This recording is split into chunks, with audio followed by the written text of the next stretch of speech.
남아있는 자들을 위한 위로라고 하는 사순절 첫 번째 주일 주님의 말씀을 함께 나누고자 합니다. 한 선동님이 코로나로 별세하셨다는 소식을 듣고 장례 예배를 준비하면서 바로 오늘 본문의 말씀을 위로로 전하게 되었습니다. 오늘 말씀 1절에서 3절 말씀 함께 한번 읽어보겠습니다. 너희는 마음에 근심하지 말라. 하나님을 믿으니 또 나를 믿으라. 내 아버지 집에 거할 곳이 많도다. 그렇지 않으면 너희에게 일렀으리라. 내가 너희를 위하여 거처를 예배하러 가노니 가서 너희를 위하여 거처를 예배하면 내가 다시 와서 너희를 내게로 영접하여 나 있는 곳에 너희도 있게 하리라. 내가 너희를 위하여 거처를 예비하러 가노라. 가서 너희를 위하여 거처를 예배하면 내가 다시 와서 너희를 내게로 영접하여 나 있는 곳에 너희도 있게 하겠다라고 위로를 주시죠. 제가 이 말씀을 선포할 때 그 장례식장에서는 제 앞에 코로나로 별세하신 하나님의 부름을 받은 성도님의 영정사진이 있었고요. 그리고 한켠에는 코로나의 위험 속에서도 여전히 살아남아 있는 이들이 그 앞에서 예배를 드리고 있었습니다. 하나님의 부르심을 받은 성도님은 오늘 말씀대로 하나님께서 예비하신 그 위로와 평안이 있는 곳에 가셨지만 도리어 그 바이러스의 공포 속에 2년, 3년 계속해서 고통 가운데 있는 우리는 살아있기는 하지만 살아있는 것조차 표현하기 힘든 삶을 살아가는 자들이 그곳에 있더라라는 것이죠.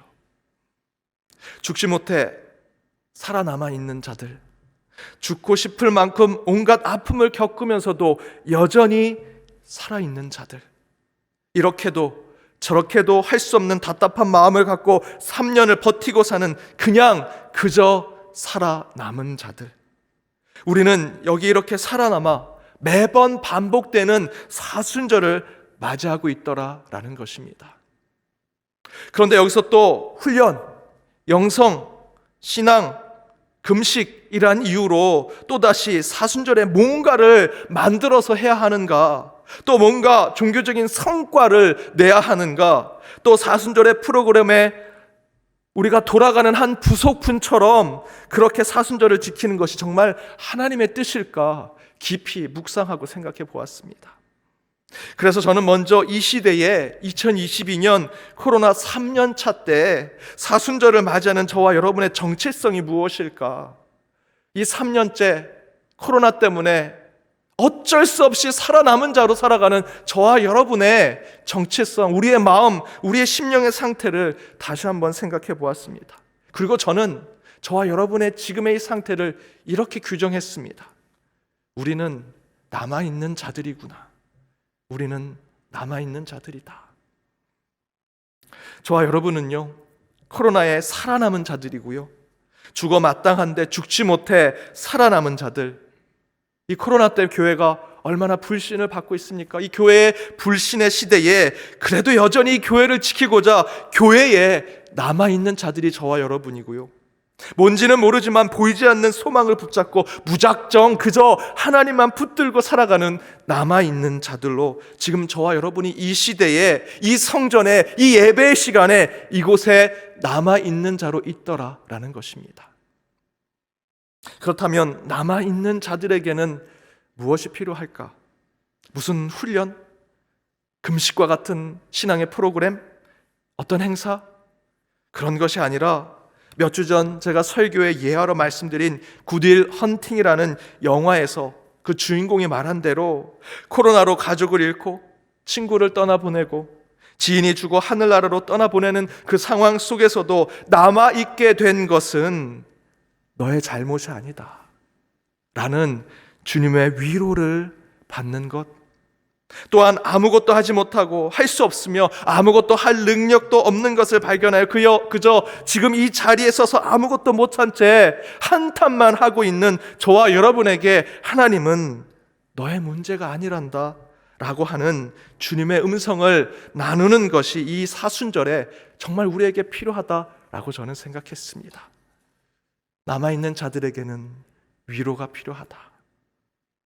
그래서 우리 연동교회는 사순절 6주 동안 남아있는 자들을 위한 하나님의 위로에 대해서 말씀을 6주 동안 나누고, 그 가운데 다시 살 힘, 다시 일어설 힘, 다시 기도할 힘을 얻고자 합니다.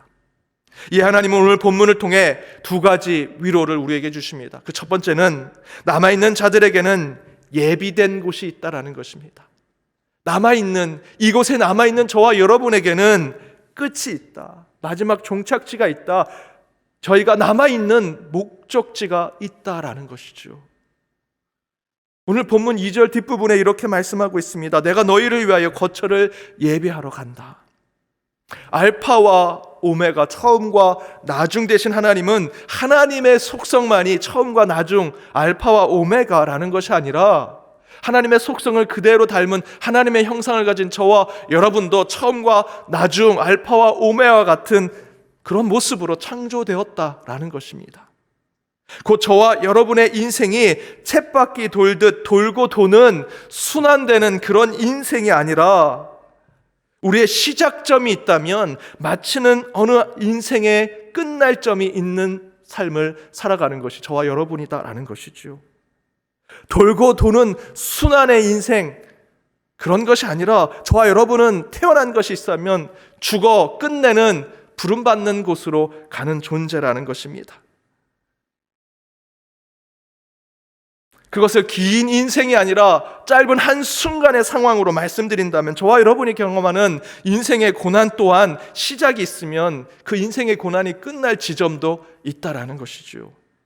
지금의 이 코로나 상황대로 말한다면, 현재 시점으로 보면 코로나가 평생 영원히 우리를 괴롭히고 인류를 고통의 굴레 속에서 빠져나오지 못하게 만들 것 같지만, 하나님께서 위로로 우리에게 말씀해 주시는 것은 내가 너희를 위해 그 마지막을 예비해 주고 있다라고 말씀해 주고 계십니다.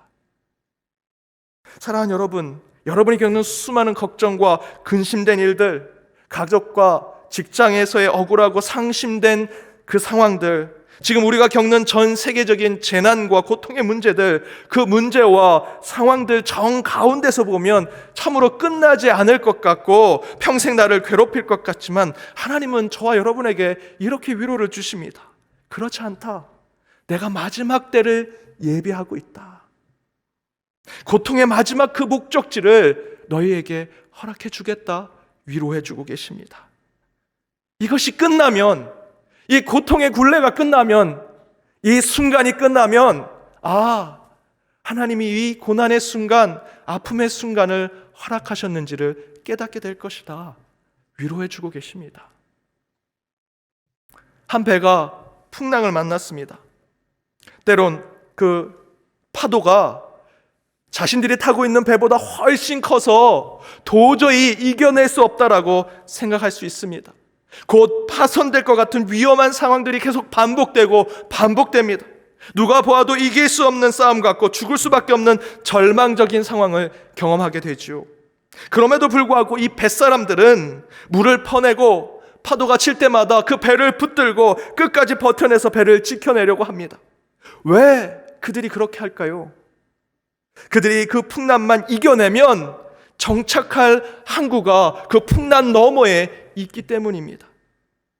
그곳에 다시 만날 가족이 있고요, 힘들게 잡은 그 물고기들 열심히 팔아서 꿈을 이룰 소망이 있고, 육지로 가야 할 수많은 일들이 있기 때문에 그들은 배를 붙들고 물을 퍼내고 집채만한 파도가 쳐도 배를 지켜내려고 하는 것이지요. 그래서 풍랑을 만난 배 사람들은 도저히 이겨낼 수 없는 싸움일지라도 싸우고 또 싸우는 것입니다. 왜 그렇습니까? 그들은 곧 항구로 갈 것이니까. 그 목적지, 그들의 끝이 있다고 믿고 있기 때문이죠. 요한복음 6장 16절에서 21절에서도 이와 비슷한 이야기를 하고 있습니다. 제자들이 배를 타고 가던 중에 큰 바람을 만납니다. 풍랑을 만났지요. 아무리 우리 인간적인 노력으로 노를 저어 가도 결코 그 풍랑을 이겨낼 수 없습니다. 그때 예수님께서 무리를 걸어오시죠. 처음에 볼 때는 두려워합니다. 하지만 그들이 예수님을 자신들의 구원자로 인정하고 영접했더니 어떤 일이 벌어졌을까요? 풍랑이 갑자기 잠잠해졌을까요? 자신들이 타고 있던 배가 예수님이 그 배로 올라오시니 배가 갑자기 파도보다 더 큰 배로 군함처럼 만들어졌을까요? 아닙니다. 요한복음 6장 21절에 이렇게 증거하죠. 함께 읽어보겠습니다. 이에 기뻐서 배로 영접하니 배는 곧 그들이 가려던 땅에 이르렀더라. 예수님을 나의 구주, 나의 구원자로 영접하니 그 배가 가려던 땅, 그 목적지, 그 항구, 예비된 곳으로 가게 되더라 증거하고 있습니다. 여기서의 진짜 위로가 무엇입니까? 예수님이 배에 타셨더니 배가 점점 커졌다, 풍랑이 잠잠해졌다? 아니요, 그들이 항구에 이르게 되었다라는 것이 그들에게 위로가 된 것입니다. 요한복음 6장에 보면 풍랑이 잠잠해졌다 기록되어 있지 않습니다. 풍랑은 그대로일지도 모릅니다. 고난은 계속 반복될지도 모릅니다. 하지만 그 제자들이 다시 평안과 위안을 얻게 된 것은 예수님을 영접하고 그들은 곧 그들의 목적지, 그들이 예비된 곳에 이르게 되었다라는 것, 그것이 바로 위로가 되었습니다. 여러분, 백신을 맞고 방역 지침을 준수하고 서로 조심하면서 저희들이 여기까지 온 이유가 무엇입니까? 우리는 끝이 있다고 믿었기 때문이죠. 코로나가 반드시 어느 순간 종식될 것이라는 믿음 때문에 저와 여러분이 여기까지 온 것입니다. 교회, 우리 예배도 참으로 힘들게 저희 예배 드렸습니다. 지금 생각하면 저도 울컥하고 눈물이 나올 것 같습니다. 그렇게 예배를 힘들게 드리고 끝까지 예배의 끈을 붙잡았던 이유가 무엇입니까? 그래도 다시 우리 성도들이 함께 모여서 예배드릴 그 끝날, 예비된 그날이 오겠지 하고 여기까지 왔죠. 코로나 시대를 겪으면서 여러분 진짜 위로가 무엇이라 생각하십니까? 백신 1차, 2차, 3차 맞는 거, 여러분 백신 맞는 게 여러분에게 위로가 되셨습니까? 방역 지침대로 잘 준수하는 것, 정부에서 위로금 주고 국민 지원금 받는 거, 그게 위로가 되십니까? 코로나 대처 잘하는 대통령 뽑는 게 위로가 될까요? 저는 그런 것이 위로가 되지 않는다 생각합니다. 이 코로나 시대의 진정한 위로는요, 코로나가 끝나는 겁니다. 코로나의 끝을 보는 것, 그게 위로가 되겠지요. 풍랑을 만난 배는 풍랑을 뚫고 항구로 가는 것이 위로입니다. 인생의 고난의 길을 걷는 이들은 그 고난의 마지막을 보게 될 때 저와 여러분은 위로를 받게 되지요. 그런데 바로 오늘 본문에서 우리 주님은 이렇게 약속해 주십니다. 내가 너희를 위하여 마지막을 예비하고 있다.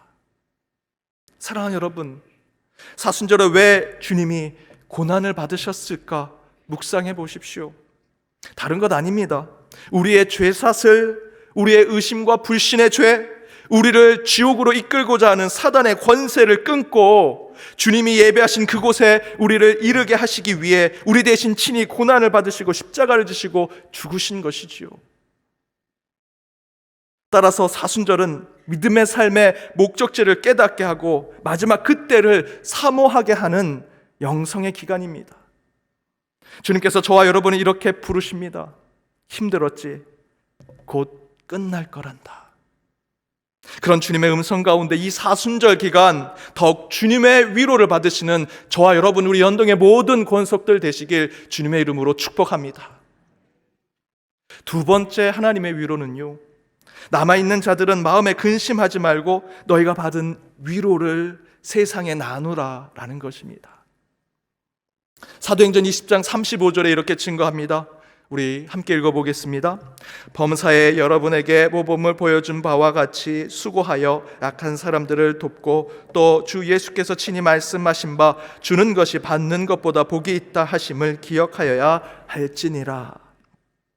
앞에서 말씀드린 대로 저와 여러분이 인생의 풍랑 속에서도 사투를 벌이며 남아있는 자가 되었다면, 그래서 살아남게 해주신 하나님께 감사해야 한다면 우리는 그 위로와 평안을 이제 저와 여러분만 갖는 것, 저와 여러분이 위로와 평안을 누리는 것에서 끝나는 것이 아니라 그것을 내 이웃과 가족과 내 주변에 있는 사람들에게 전하는 자가 되어야 한다는 것입니다. 남는 자는 곧 전하고 나누는 자가 될 때 참 하나님의 자녀 그리스도인이 되는 것이다. 최근 이효령 박사님께서 별세하셨습니다.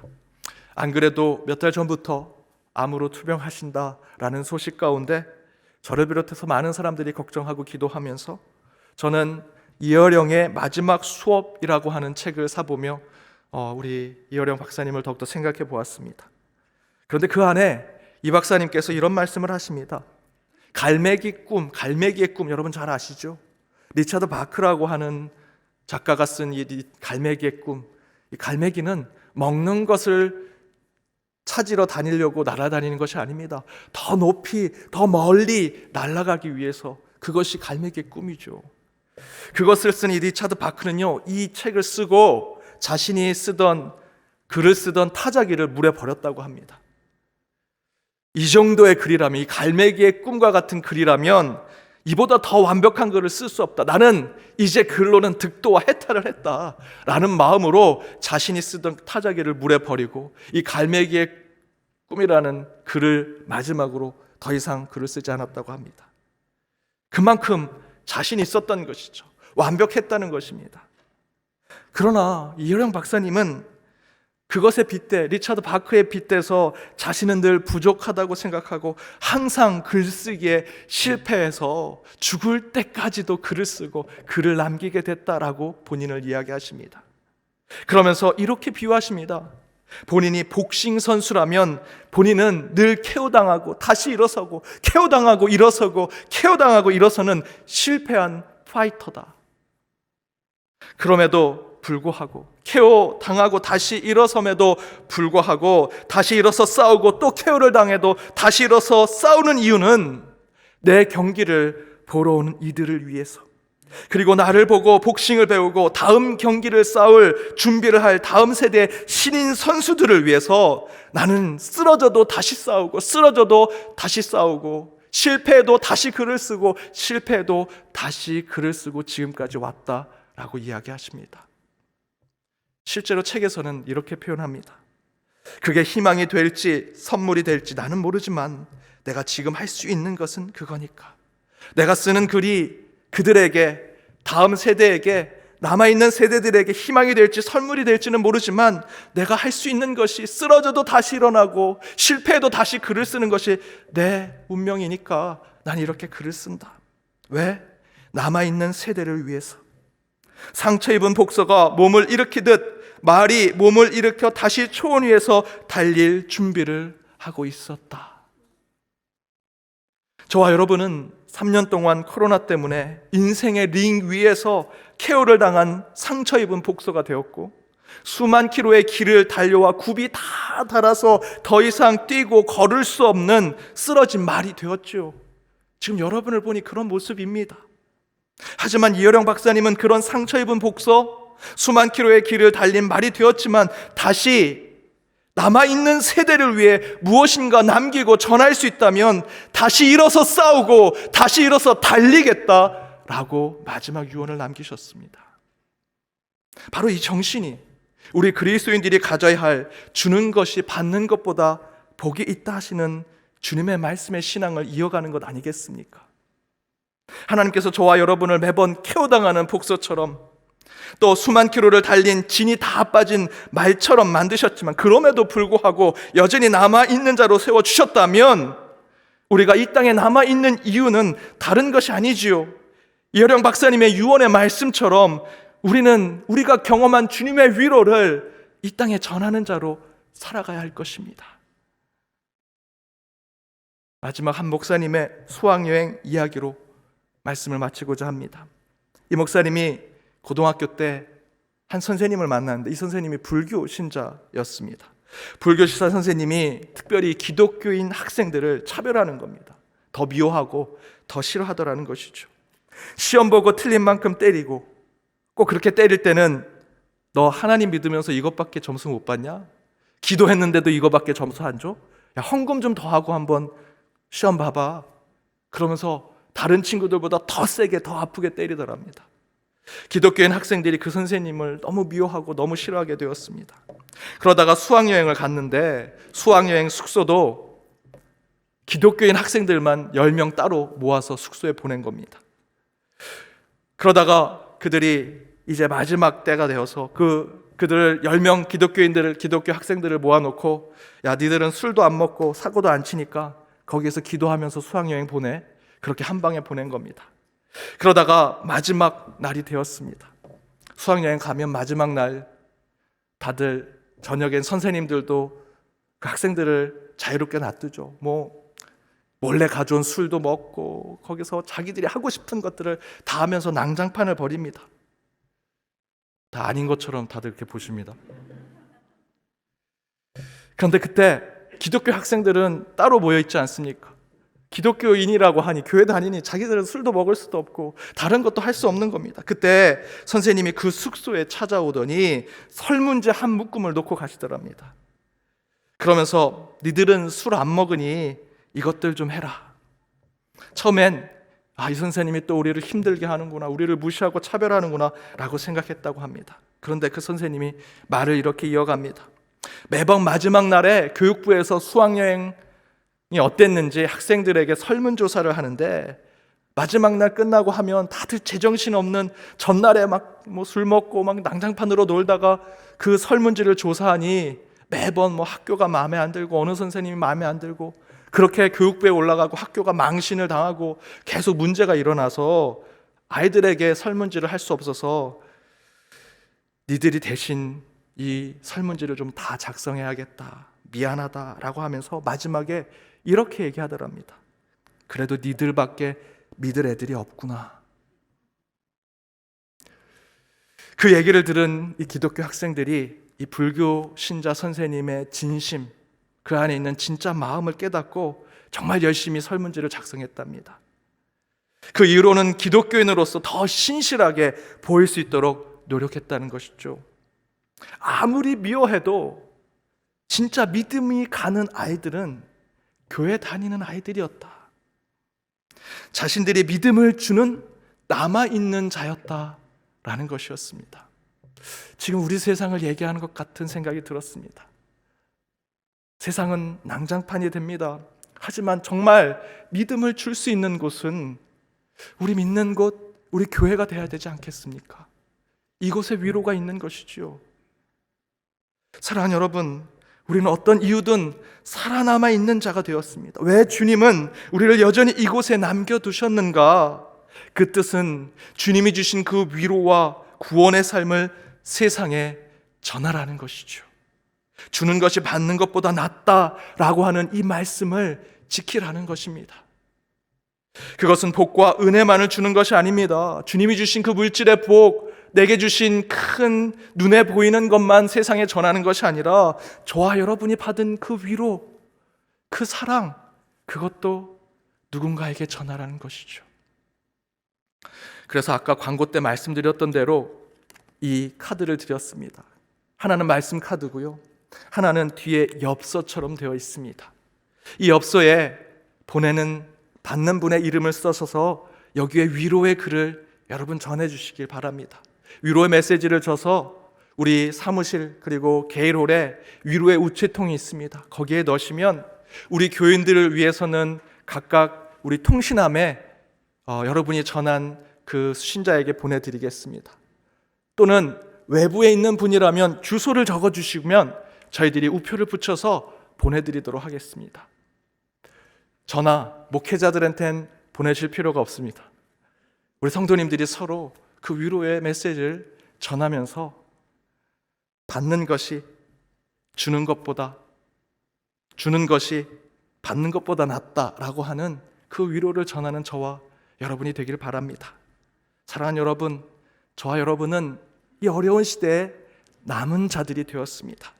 왜 주님께서 이 땅에 우리를 남겨두셨는가라는 것을 깨닫고 우리가 받은 위로를 세상에 전해 더욱더 하나님 나라를 세워가는 저와 여러분의 삶이 되기를 주님의 이름으로 축복합니다.